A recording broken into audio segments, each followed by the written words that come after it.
Good morning, everybody. Myself, Dr. Neetu Singh, Assistant Professor in Physics, Government Nagarjun PG College of Science, Raipur, Chhattisgarh. Today, I am going to discuss electromagnetic vector and scalar potential. This topic is from Paper 1, Electrodynamics, Unit 4 of MSc second semester. So, first we will see overview, in which I will discuss introduction. In introduction, I will discuss scalar potential and vector potential. Then we will come on mathematical expression and then references. So, introduction. What is scalar potential? An amount of work to move a point charge from reference point to a point inside an electric field. This potential is known as scalar potential. What is vector potential? A current flowing through a wire produces magnetic field. In this case, the potential is called vector potential. Curl B is equal to J, where J is equal to current density. Simply, curl represent looping behavior of magnetic field around the current flow. In the similar way, curl of magnetic vector potential is equal to magnetic field B. That is, curl A is equal to B. Now we come on mathematical expression. Maxwell first order differential equation relating the various components of electric and magnetic fields. Electromagnetic field can be derived in terms of these potentials.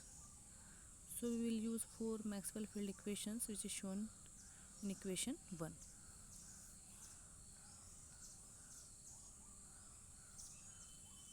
According to equation 1b, divergence B is equal to 0. Field vector B is solenoid, and we know that divergence of curl of any vector is always 0. Hence B can be expressed as the curl of a vector, that is, where A is known as electromagnetic vector potential. Now we can substitute the value of B from 2 in 1c.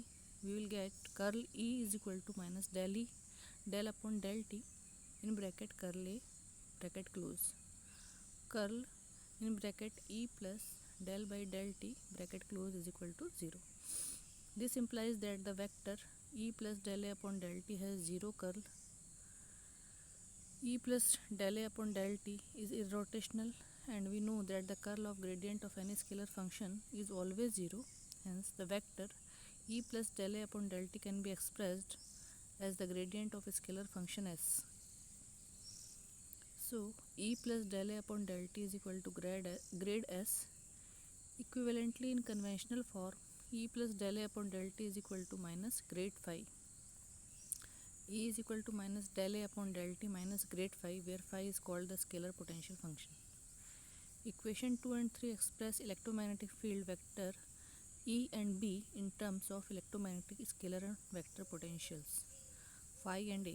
These electromagnetic potentials play important role in electrodynamics, particularly in relativistic electrodynamics.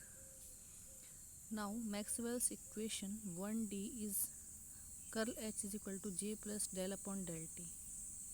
In term of B and E, using B is equal to mu H and D is equal to epsilon E, this equation takes the form curl B is equal to mu J plus mu epsilon del E upon del T.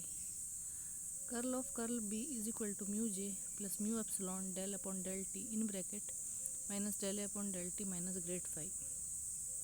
Grade divergence A minus del square A is equal to mu J plus mu epsilon del square A upon del T square minus mu epsilon grade phi. Del square A minus mu epsilon del square A upon del T square minus grade in bracket divergence A plus mu epsilon del phi upon del T bracket close is equal to minus mu J.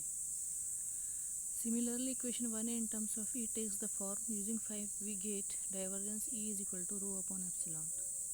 Divergence E grade phi plus del upon del T in bracket divergence A is equal to minus rho upon epsilon.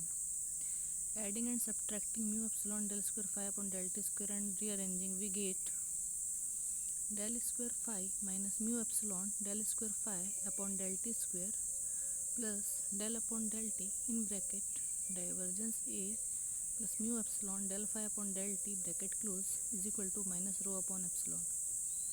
Equation 4 and 5 represent two inhomogeneous wave equation in terms of electromagnetic potentials A and phi in place of four Maxwell's equations.